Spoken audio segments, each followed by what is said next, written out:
Spacebird Media. Why do so many people find solace in the crackle of a vinyl record? Let's dive in. This isn't just another vinyl podcast, it's a journey into the heart of recovery, through the universal language of music. Each week we share powerful stories of overcoming addiction and life's toughest challenges. Together, we'll uncover how the warmth of vinyl can guide us through moments of vulnerability and strength. So, drop the needle, lean in, and let the music heal. Let's get started.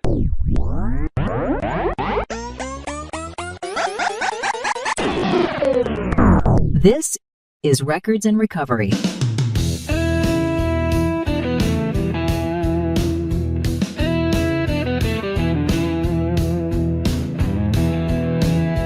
All right, welcome to Records and Recovery. I'm Ace McKay. Always love it when we get to talk about songs and music that have made our hearts heal through some of the darkest times, but especially when we get a chance to hear from the heart of an artist. And new to Velvet Midnight Records, very excited. We're in the VMR Studios in Alabama, just outside of Birmingham, hanging out from American Idol. Can I still say that? If you'd like. Yeah? Okay. We'll say it once and then we'll be done. But you may know him from American Idol, but Casey Thrasher, welcome to Records and Recovery. Thank you. Thank you for having me. I got to say, man, so here you are, new record deal. I really want people to know, especially if they're hearing you for the first time, the heart of what you're hoping this next catalog of songs does for people as they find your music.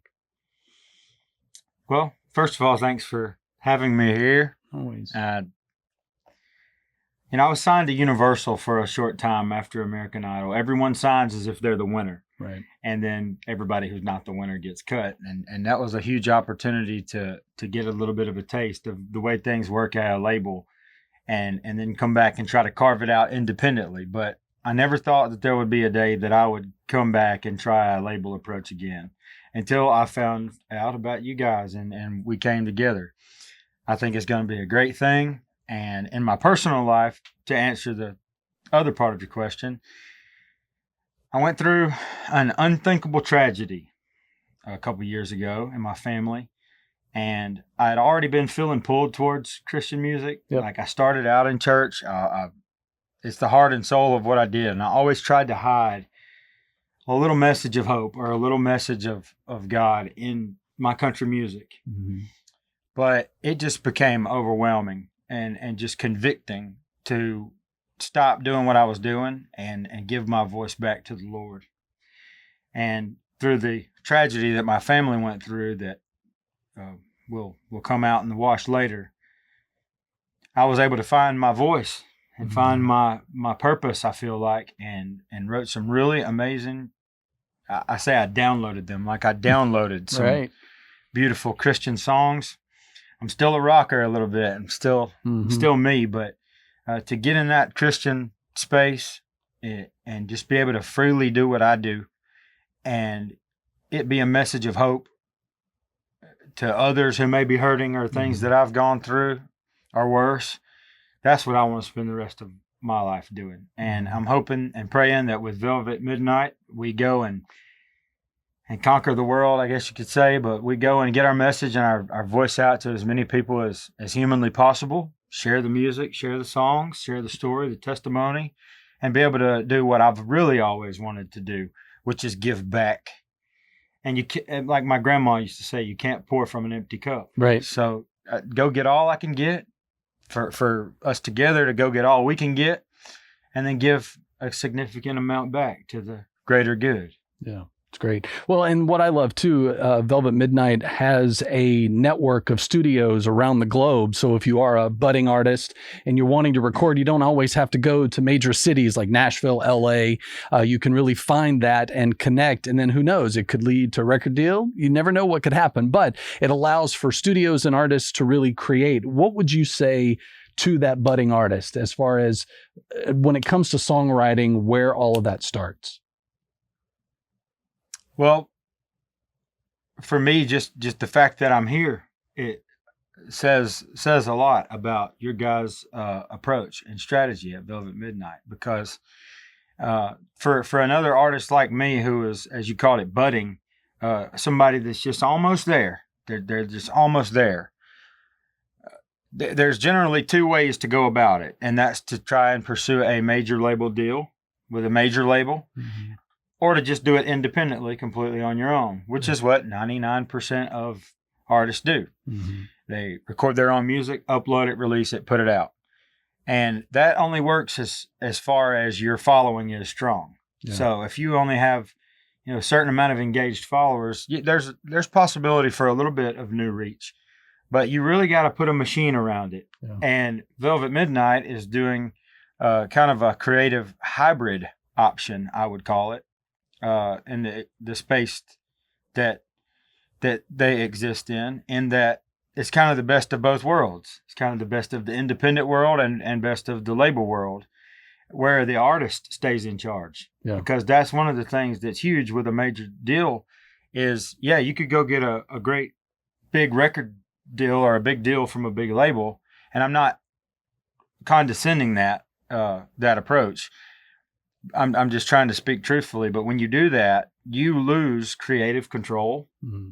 You don't get to do what it is that you would like to do, really. You're told what you can do a lot of times. You're put on the shelf a lot of times. Yeah. And then at the end of the day, it seems that the artist needs and the artist desires and their well-being is put on the back burner just for the betterment of the label. Yeah. That's not the case here at Velvet Midnight, it seems. The artist is first in every way. So it starts with the songwriting process, and then, as you said, the in-network studio deal that you guys have put together. Well, that makes logistics a lot easier. Now you don't have to go to Nashville or Atlanta or New York or LA to record, but you also can have access to better quality recording than you could just do at home, because there's a lot of DIY approach artists. Sure. And you're going to get better than that locally to where you are, wherever you are on the map. And then the label helps put a machine around you and push it out there to the people for a chance to be heard, and everybody wins. And that was kind of the balancing of the seesaw that kind of led me to signing. Yeah. That's great. So hanging out with Casey Thrasher this week for Records in Recovery. Let's go back to young Casey. I want to know, what were some of those early records, cassettes, CDs, whatever it may have been for you, that were really influencing you and winning you over, say, oh, this is what I want to do with my life? I don't know if anybody's ever asked me that, but my journey is kind of weird a little bit. It's kind of non-conventional. Most people kind of feel in their heart what they want to do as an artist early on. Mm-hmm. I could not stand country music. that will go viral right there. They'll be posting that and sharing it everywhere. Yeah, that'll be on TV. As a kid, I just could not stand it. I couldn't, just twangy and just I just couldn't do it. And I loved rock of all things. I really did. Kind of on the end of 80s rock, but then when the 90s, the stuff I grew up on, I loved the power rock guitars and the big drums and the big things, and the cool lyrics and the cool hair and the whole thing. That was kind of how I came up. And then when I was about 12 or 13, I guess, an artist came along named Jason Aldean, who is obviously a massive country superstar. Yeah.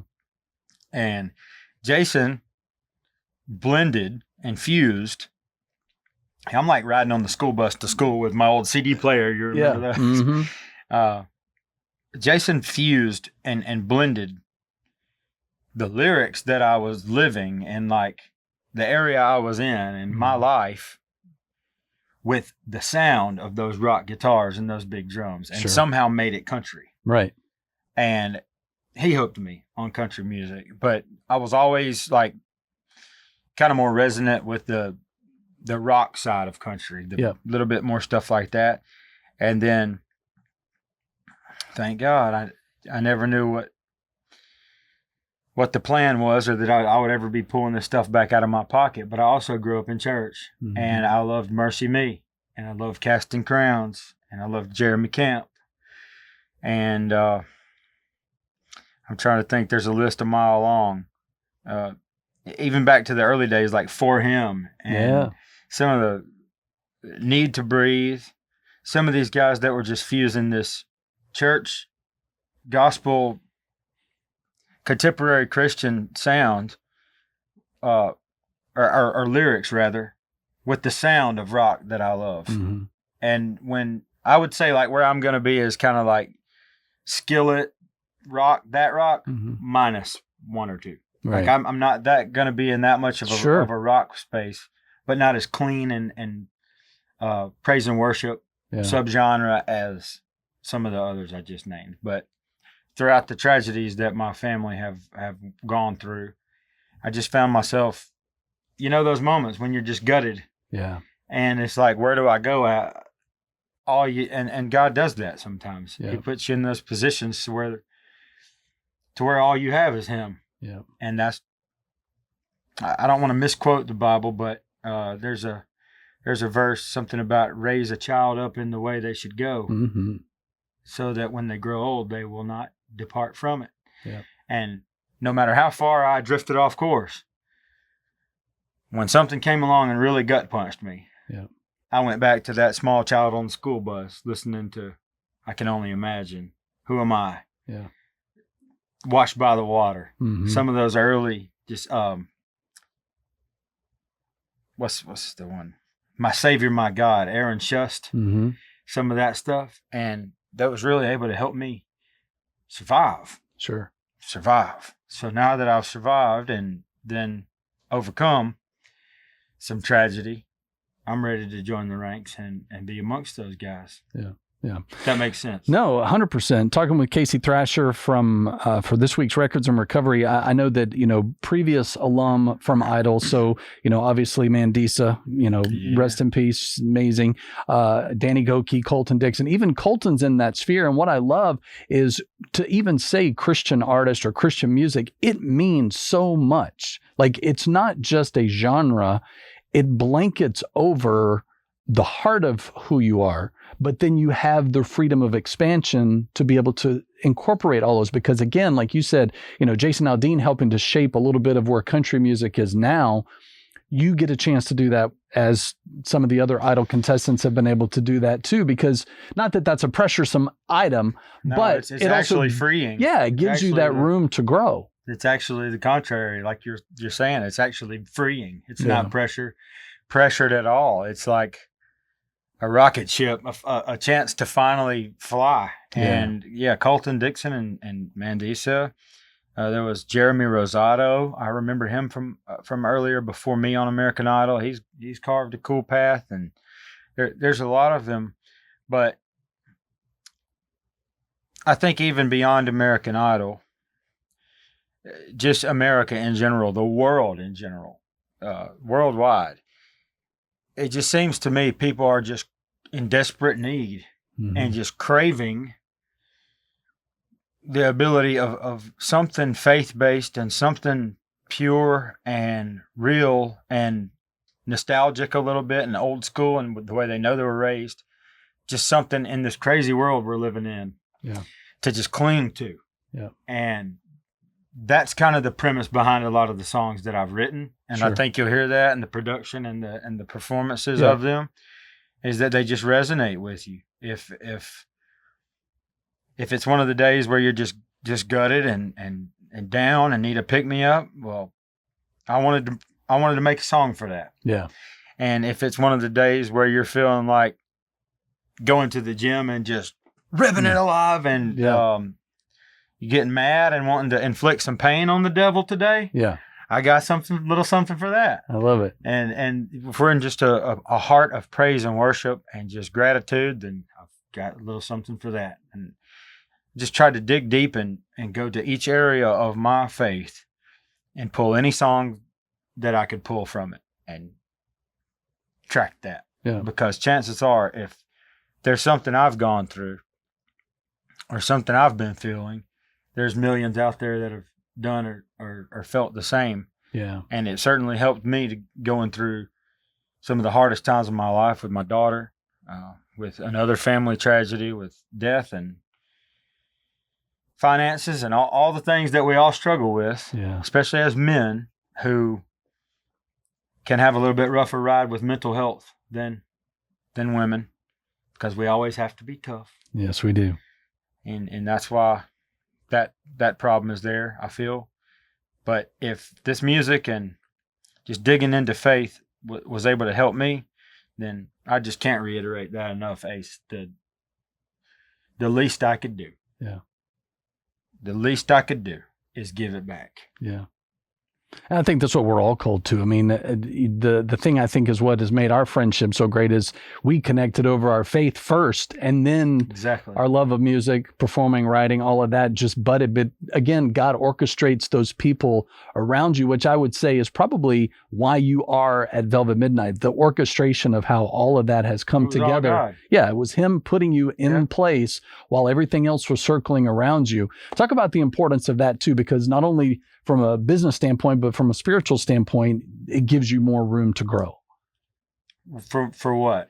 To be able to be an artist that is allowed to have that, the not only accountability, but then you have people around you that believe in you and what you're trying to say through your music. Yeah, it's been a little bit of a adjustment, I'll say, for me, because it's like when you're in survival mode in life or in business or certainly music. Sure. When you've been in survival mode, having to do everything yourself for so blasting long, Yeah.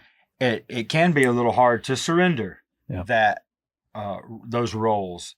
But I think that's what an effective team is when everybody plays their position. Mm-hmm. And I've had to eat a slice of humble pie and realize that God created me to make music and create art, not to handle all the other complex inner workings that surround it. And in fact, it can, and in country music with me, it did, got so much about all the analytical data. And as I shared with you before today, it became so robotic that I forgot that I just love to play. Yeah. And it's been so long. I actually was talking it was earlier this year, to my friend Deontay Wilder, the former WBC heavyweight boxing champion from Tuscaloosa. Yeah. Bomb Squad. Yep. Shout out. And he and I have been friends for a very long time. He has a special needs daughter that actually healed, and God worked a miracle. It's just been beautiful to watch. But they're all healthy and happy, doing great from what I understand. But I have a special needs daughter, so we're from the same place. We always had that in common. And I love boxing, so we've supported him from day one. Sure. Deontay said that very same thing. He said, it became so much about business. I'm out here boxing for millions and millions of dollars and flying all over the world. I'm in Dubai and Saudi Arabia and New York and Vegas at the coolest and best fight nights, fighting the A-listers, fighting the best people on the teams with the best promoters and lawyers and all this whole business machine around it, that I forgot I just like to box. Right. And sometimes to just walk in the gym and strap the gloves on and just go hit the bag and get a good workout. And he forgot that he just loved his gift. Yeah. And I literally got to that point with it. And that's why for about the last year and a half, I've laid extremely low and done nothing, because my heart was no longer in it. Yeah. And you and I know, and I hope that there's somebody out there that will know, that was just God knocking. Yeah. That was just God knocking. And you can only ignore him for so long. Oh, sure. You can only ignore him for so long. Yeah, that's true. So to answer your question, to have this team around me, oh man, y'all, I'm about to get wild up in here. Go. Because now I got a team. Mm-hmm. I've never had a team. Yeah. I've never had a team of guys around me that are smart and intelligent, that are Christians, that are family guys, that are after it for the right reasons. Yeah. And I couldn't agree with you more that it was a divinely orchestrated thing here. And if it weren't, I wouldn't be here. Yeah. So. Amen. Hanging out with Casey Thrasher, new to Velvet Midnight Records on this week's Records and Recovery. I know we've kind of hinted a little bit about where you are with God, but I want to hear you just outright say what you love about where you are with God right now. My faith is stronger than it's ever been in my life. Stronger than it's ever been. Mm-hmm. My journey started as a small child, like many people, but I was raised this way of I always say supposed to. We're supposed to go to church, and we're supposed to go to, we're supposed Sure. to do that. Yep. And instead of any real depth. And then later in life, I got really hurt by the church. Mm-hmm. Not one specific, but kind of, but I got really hurt by the church. And that's one of the deepest wounds you can feel. Sure. Because you should never be hurt by the Museum for Healing. Right. And that happened to me. I never lost my faith, but I did lose my fellowship. Yeah. I stopped going around. I stopped coming around. And my faith journey and my spiritual relationship became more of a one-on-one in private with God all the time, which is fine and good. I find him everywhere. Right. But it's also important to be in fellowship with other believers. And I think that's one area that I went down the wrong road just a little bit, because when you're out of fellowship with believers, it gets a little bit worse and a little bit worse until you're just totally alone in shark-infested waters. Sure. And that's where I got and swam home as fast as humanly possible. But I've seen God work a miracle in my daughter's life. The team of medical staff, who's some of the best, around, said that she would never even have her first birthday. 11 years, 12 years later, here she is. I've seen that miracle. Yeah.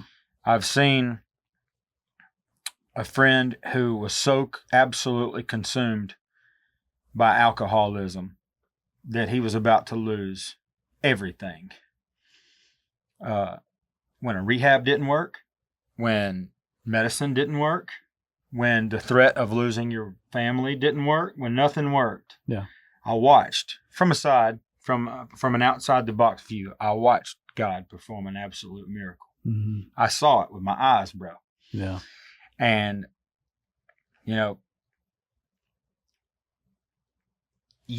but the world doesn't know yet. There's something that's even bigger that I can't share yet. It's going to come out as my career develops a little bit over the course of the next couple of years. But I saw one of the biggest tragedies. I know I'm a little biased because it happened to my family. Right. But I saw one of the biggest tragedies that I've ever seen or heard of happen. And I watched single-handedly by our family clinging to our faith, which is all we had to cling to. Right. God turned that situation into the most beautiful story of triumph that I've ever seen in my life. Better than any Hollywood movie I've seen, better than any book I've read. Absolutely unbelievable. And it was nothing shy of a God-sent miracle. So if I ever in my career or life have doubted he was there, I don't anymore. And after I had that real reconnection to my faith and realized, looking back on it, what all pitfalls God kept me from. Yeah. I shouldn't be sitting here right now. Right. That's a fact. Yeah. I should not be sitting here right now. And when I look back at the pitfalls he's helped me avoid, and the times that I deserved it, and he showed mercy, and the times that he put his shield, his hedge of protection around me, now that I've come back fully to my senses and my spirit, and I know where I stand, once again, the least I could do is give it back to him. Yeah. Amen. Casey Thrasher is our guest this week on Records and Recovery. Before I let you go, you hinted a little bit about your daughter, but in a situation where communication is limited and has its challenges, how much has music played that buffer between you and your daughter? Oh, it's great. With anyone that's nonverbal, music is a universal language. Right. Doesn't matter what you speak or don't speak. God knew what he was doing with me from the beginning, because my grandmother was a assistant program director at UCP in Birmingham, Alabama, United Cerebral Palsy. And I went to daycare with my grandmother And I was the only, we don't use this word, but normal. I was the only child there without special needs, without handicap or disability. And I developed this deep bond with the children there, even before I could realize what was going on. Mm-hmm. And then I just have this bond with special needs people, specifically special needs children. They cling to me, almost like a horse or a sweet dog or something. I've read before, you can really read energy by watching how animals, special needs people, and horses and stuff behave around people. Right. And I've just always had that little whisperer type thing, and I don't mean to. They just cling to me. Right. And so God knew what he was doing when he gave me a special needs child. Even 30 years ago, he knew I would have my daughter. And to answer your question, music is one of the only ways we can connect, actually. Mm-hmm. You know, even today, she's upset in the car, just rocking and hissing and blurting and vocalizing because she's overstimulated. Yeah. Turn on some music, calms her down. And in fact, becoming so fluent in the language of nonverbal communication was one of the key things that helped me accidentally solve a serious problem in my life that pertains to the tragedy that my family went through. If I had not been so hypersensitive to nonverbal communication, I never would have caught some things that led to a miracle. Mm-hmm. And it was all God. Yeah. Well, and not to leave out your other kids, but I would say that they also have that musical connection, especially with your son. Yeah. Our house is really loud. It's really loud. And there's always, from one room to the other room, there's one song or one melody or one piece of music competing with the other one. Sure. So as an artist yourself, and you guys know, sometimes it's like... Yeah. I have 3 Broadway singers in my house, so it's usually my rock has to balance out their 3 voices because they're all in unison. I'm like, well, I can go play the drums downstairs, but then even that, you can close the door. But like a padded room and stuff there. But yeah, music's I think it was Ray Charles one time said to take music out of me, you'd have to surgically remove it. You'd have to embalm me. Yeah. It's just I don't remember my life before it. I am music. Yeah. I feel like an instrument to it. I don't really know, like an extension of it or an extremity. I just am. My kids are the same way, and our house is very, very loud and very musical. Yeah. It's so great. Casey Thrasher's been our guest, of course, new artist to Velvet Midnight Records with the VMR Studios, of course, the global network now. So if you're an artist looking, Velvet Midnight, check it out online. So that way you not only keep up with Casey and his music, but also a chance for you to be a budding artist and see what God's doing with your music. Man, I'm excited for what's coming. And thanks for your time and gracing the show. And this time next year, we're going to have you back and see what God's been doing. I got a feeling things will look a lot different than they look today. Yeah, amen. Records and Recovery is a Spacebird Media production and a part of the Thesis Radio Network. Find more episodes anywhere you listen to podcasts or at thesis.com.